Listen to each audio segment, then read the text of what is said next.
The Ukrainian tech company that got out of the country just before the war has raised millions now in cryptocurrency to help defend it. The digital marketplace DMarket is now taking another big step. It's cutting off for Russian and Belarusian customers, even though those nations represent about a third of its customer base. DMarket CEO Vlad Panchenko joins me now, and it's good to have you on. This is clearly a moment of crisis for your company, to say the least. Can you give me a sense on how you've been coping, and significantly, if you still have employees in Ukraine and how you're supporting them? I know you went to great lengths to get some employees out before the invasion started. Hi, Paula. Thank you for having me. That is true.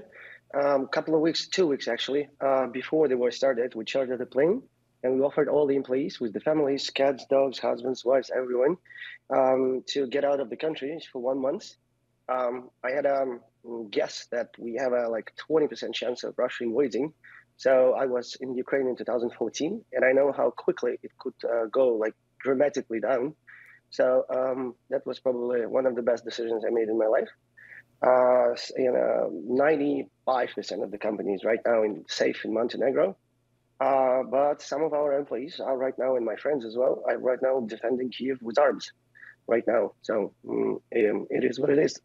We did froze all the accounts on the day 2 after the war began, because I don't understand how we can do business with the country which is actually bombing innocent people in, for example, Mariupol.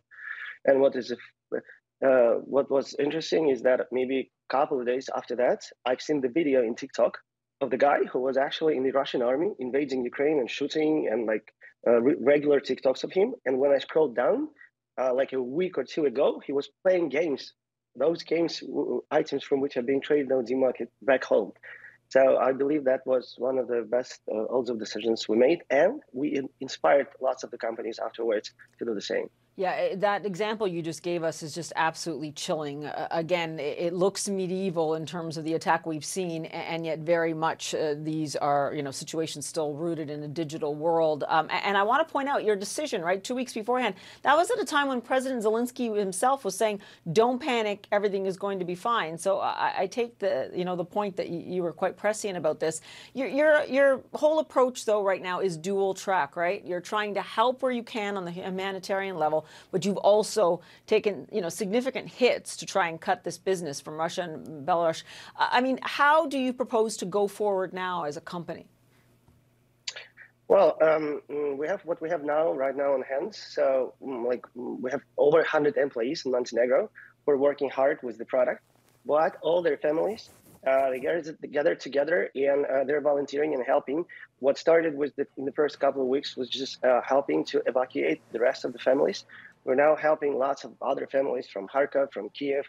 For example, the family of my wife was caught up in Mariupol for 2 weeks, and for 11 days, we couldn't even get a call with them. We couldn't contact them, and yeah, that was a crazy situation. And I don't want to scare anyone who's listening or watching it, but after 11 days, when they got out from Mariupol, the stories they told, it's not even medieval. It's nothing you would imagine could happen in a city, like a peaceful city on the sea, where one day people are sitting in a bar, drinking beer and watching Netflix and calling Uber to go home, and the next day it just burned to the ground.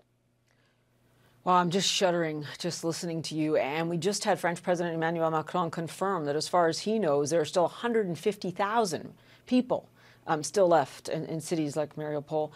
I want to ask you what might make a difference in this conflict. Maybe, we've been talking about boycotts of Russian energy, but what about a full-scale tech boycott or other things? Do you think this is possible, and do you think it would have a major impact on Russia? The major impact in Russia would have the full trade embargo. This is what I believe in. But we're not yet there. But again, where we were 2 weeks ago and where we are now, with the help of the West, with the help of the US and Europe, it's never seen and heard before. So I'm grateful for that. We're moving forward, but lots of the companies are moving away from Russia, and that's also helping us a lot. It just won't help today or in a week or in a month. But in a year, to come, it will help a lot. Unfortunately, if all that pressure would have been pressed in 2014, nothing like today would happen. But I hope that what we as Ukrainians are doing right now is saving actually the rest of the world from the consequences in the next 10 or 20 years.